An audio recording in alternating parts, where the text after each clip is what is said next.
শূন্য পকেট অভাব, তার পাল্টে গেছে স্বভাব। তার মনের রাজ্যে নিল দখল নতুন কোনো নবাব।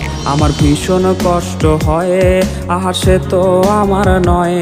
ওরে করলো রে সে এক, হায়রে নিখুঁত অভিনয়। আমার পুরুষে পুরুক বুক, তুই কুরারে তোর সুখ। তবু মরার আগেও আমি দেখবো না রে তোর মুখ। আমার মৃত আত্মাটা তোরে ডাকবে একদিন খুব। আমি দেখবো সেদিন তুই ওরে কেমনে রবি চুপ। আমার পুরুষে পুরুক বুক, তুই কুরারে তোর সুখ। তবু মরার আগেও আমি দেখবো না রে তোর মুখ। আমার মৃত